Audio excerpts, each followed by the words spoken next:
The blizzard raged outside, an icy beast clawing at the windows of the small cabin nestled deep within the frosted woods. Inside, by the dying embers of the fireplace, sat two children, Stefa and Billy, huddled together, their faces mirroring the fear that danced in the flickering flames.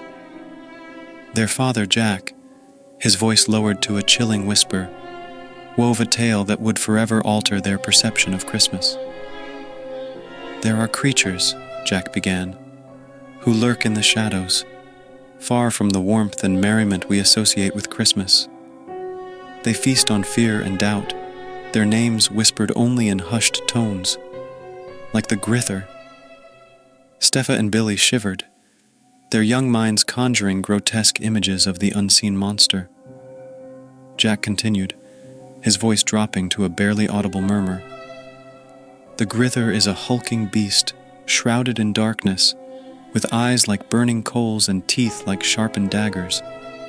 He dwells in a desolate cave on the other side of the North Pole, far from the reach of Santa's workshop."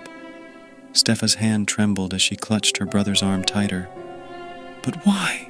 she whispered, her voice barely audible over the howling wind. "He lives for one sole purpose," Jack replied, his gaze fixed on the flames, "to steal the Christmas spirit." According to Jack, the Grither grew stronger with each utterance of his name. He thrived on the fear and doubt that his mere mention evoked. As Christmas approached, the Grither became restless, drawn to homes filled with the anticipation of the season. "He waits for the moment when children lose their faith," Jack said, his voice grave. "When they doubt the magic of Christmas, that's when the Grither strikes." The children huddled closer, their faces pale with terror. The wind outside seemed to echo Jack's words, howling like a monstrous wolf. Suddenly the power flickered and died, plunging the cabin into an unsettling darkness. Jack fumbled for a lantern, its feeble flame casting long, distorted shadows on the walls. "Remember," he said, his voice serious, "never speak the Grither's name, not even in jest. And if you hear a scratching at the door or feel a cold presence nearby, don't look. Stay strong, hold on to your belief, and the Grither will have no power over you." The night stretched long and dark. Every creak of the floorboards, every gust of wind sent shivers down their spines. Stefa dreamt of monstrous shadows and eyes that burned in the darkness.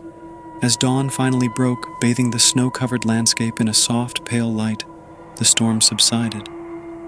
Stefa and Billy awoke, exhausted but relieved, the night's terrors fading with the first rays of sunlight.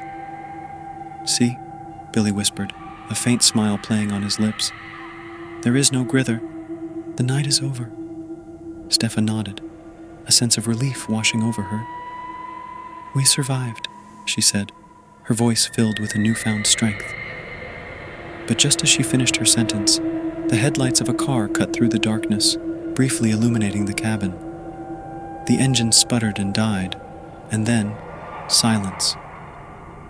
In that moment, a new terror replaced the one that had just faded. The silence was broken only by the sound of footsteps, slow and deliberate, coming up the stairs of the cabin. With each step, a chilling voice echoed through the house, growing louder and clearer with each ascent. "Oh, I am the Grither," the voice rasped. "You cannot escape me, for pleading is useless and so are your prayers." The children froze, their hearts pounding against their ribs. The voice continued, each word a cruel promise of what was to come. "The Grither is greedy," it hissed, "for only one thing, to keep you from taking, to keep you from taking, to keep you from taking his name in vain." As the last word echoed through the cabin, the doorknob rattled and turned. Stefa and Billy knew then that the night was far from over, and their battle with the Grither had just begun.